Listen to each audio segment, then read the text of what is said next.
members, welcome to our Karen Wine Hour.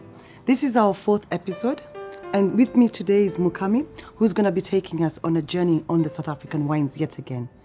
Kindly stay tuned, enjoy, and Mukami, take it on. Thank you. All right. Hi everyone, welcome back to Karen Wine Hour. I'm Mukami. I'll be your host as we go through South African wines this week. I hope you've been enjoying our series so far. This is our fifth episode, and I'm just so glad that we've come all this way. I hope that the content I'm sharing with you and the little tips and tricks are helping you as you decide on which one you'd like to have here at the club and in your own homes. Today, we have a very exciting lesson planned out. We're going to look at another South African wine from the Tokara vineyards in Stellenbosch, and we're going to compare two different varietals of sort of the same kind. By that I mean we have a Sauvignon Blanc and we have a Chardonnay, and this will be the first time in this series that we look at comparing two, I would say, sort of similar grapes in the same episode and sort of unpacking what makes each of these grapes special, how they come across in the glass, and what characteristics set them apart from each other, and in that where their strengths lay. All right, so let's get into it. Tokara is South African winery from the Cape Winelands. It sits in Stellenbosch. It's a fairly young vineyard, around less than 30 years, which is young in the wine industry. So they're a family-run winery, and ethos is to make really good wine that sort of expresses what is great about South Africa. For that reason, they have two different wineries. They have two different vineyards. There's one in Stellenbosch and there's one in Elgin. We're just going to unpack the strengths of having two vineyards in two different places. Now, first things first, having understood the South African wine region, what we should sort of realize is that sort of in the same way that Europe has appellations, South Africa has words, and that means a word is like a specific region where the terroir is the same. It's a bad sentence, but just carry on with me as we go through it. So imagine a region where the sand is the same, the temperature and the altitude is the same, and then you go a meter past that, and that changes. So up until the point where the altitude and the climate is the same, that's one word, and then just going on, building on like that. So Elgin is a word, Stellenbosch is a word, Franschhoek is a word, Wellington's a word, and so on and so forth. There's plenty of information on that on the WASA website. So let's focus on the two that matter to us today, which is Stellenbosch and Elgin. The bigger Tokara vineyard sits in Stellenbosch, with the climate we explored last week with Rupert's and Rothschild's, so Mediterranean, a little bit hilly, a little bit cool. But in Elgin, which is closer to the coast, the temperature is slightly cooler. And if you take Sauvignon Blanc, for example, that would mean that the grapes are a lot more herbaceous in what they taste and what they smell like. As compared to if we have Sauvignon Blanc from more inland regions, say, actually Tanzania might have Sauvignon Blanc. So you just imagine that because it's warmer, the fruit will be sweeter, and so what it translates to in a glass of wine would be more fruit-forward wines and textures and aromas and palate taste and so on and so forth. Now, today I thought it would be fun for us to look at, as I said, two different grapes from the same winery, although they're different, cultivars, and from that understand what makes a Chardonnay and what makes a Sauvignon Blanc a Sauvignon Blanc. I will let you know now that Tokara's wines are a blend of different wineries, which is okay, because, it sort of picks the best bits of the strength of the different words and make it into a bottle of wine. I would argue that that's how all wine should be made, especially if, it's a new world country and you're sort of trying to build a name for yourself. I mean, if you can from the get-go, fantastic. But if you're trying to experiment with new ways of winemaking, given that the world is changing so much, I really think that what they do is incredible, given that it's sort of wine culture to blend different grapes from different vineyards, assuming that you're in a region where you can create your own assuming in your region where you can create and make wine from what's available to you. Yeah, so let's go into Sauvignon Blanc and see what that is all about. Alright, so let's start with the Sauvignon Blanc. And today I'd like to also show everyone how to open a screw cap the easier way. So instead of, holding onto the top, just hold onto the neck and twist it. This will take a while, guys. You see? And it'll just pop off. And then when you take it up, it'll just come off. So no longer spending ages sort of trying to open it. A nifty hack for you. Alright, so the wines we're having today are from the Tokara Premium Collection. And yeah.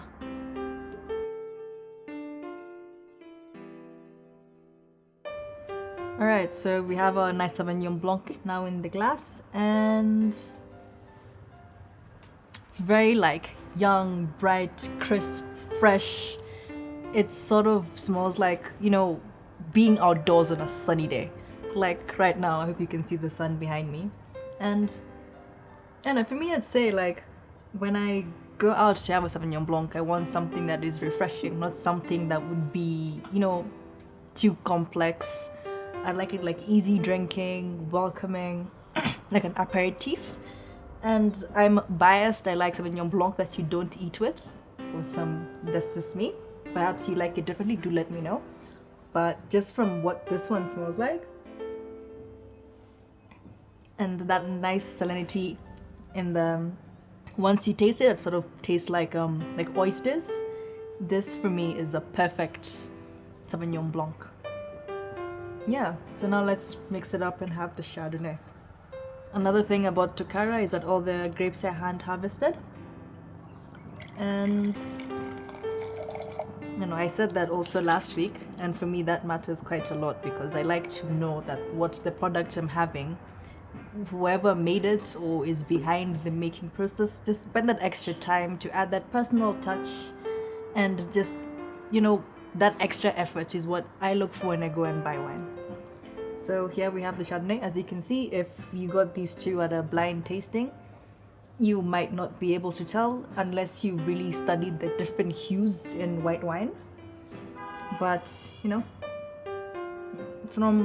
I remember the first time I went for wine tasting in school, and then we had to sort of blind taste white wines. I guarantee you it all smelled the same to me. But now, I don't know if it's experience or just, paying special attention to the different flavors and, different scents that come out of the glass, that I can differentiate it.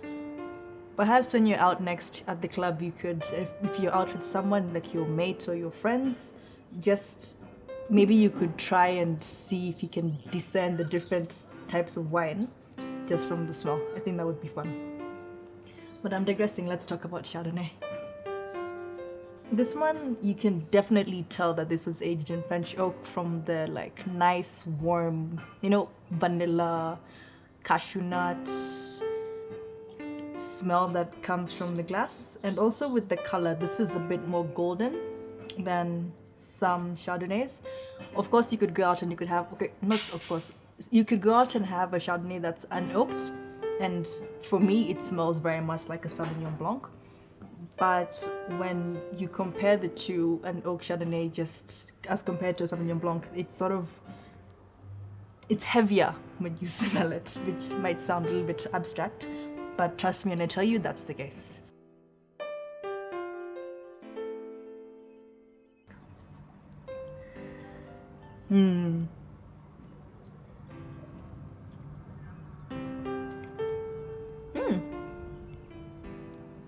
You know what? I didn't expect it to have that much acid in it. It's, of course, it has all the nice, lovely characteristics of a Chardonnay, so really smooth and velvety, and makes you feel nice on the inside.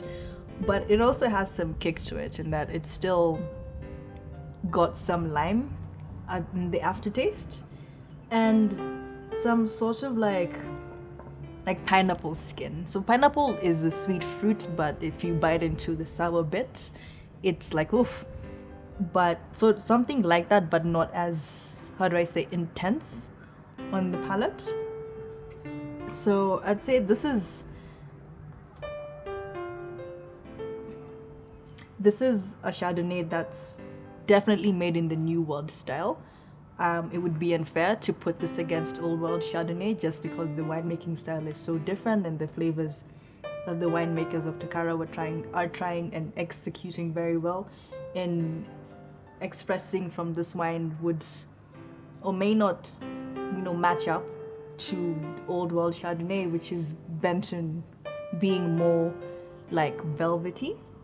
But of course, each they have their own strengths. But I'd say for like a New World Chardonnay, this is really, really nice. It's also one you might have on its own. Alright, so having gone through both these white wines, what can I say about it? Look, I think Tokara has done an amazing job at bringing to you or to all of us what a Sauvignon Blanc and a Chardonnay from South Africa is like. They're both so like crisp and refreshing, and they carry through the properties of each varietal so well. So much so that I'm just so happy that we have this at Karen Country Club. If I was to go to the supermarket and buy and be asked, Mukami, please go to the shop and get a bottle of wine that expresses South African wine, Sauvignon Blanc wine and Chardonnay, I would pick this. So their collection, this premium collection that we have here, is really top tier. It's delicious, it's refreshing, it's really expressing to me as a big wine fan what each of these grapes are and what they can be, and knowing that this comes from our dear South Africa, I'm proud. So when you're here next, please ask to try either one of these bottles. They're available at the club. Ask at the reception or at the restaurant. They'll definitely serve this to you. Do let us know what you think about it. Do let me know what you think about it, especially if you're a fan of either of these two varietals. I'm biased, I like all wine, but I would really like to know someone who prefers Chardonnay over Sauvignon Blanc or vice versa, what you think about this collection. Thank you so much for listening to me and for hanging out, and I'll see you next time. Mukami, that was so amazing. Thank you so much for taking us through the Tokara journey. Members, I hope you enjoyed yourself as much as we did. Yes, you can always reach us on our social handles and also on our hashtag, which is Karen Wine Hour. Mukami, I hope to see you again on our next episode. Members, stay tuned and see you then. Thank you for watching. Bye-bye.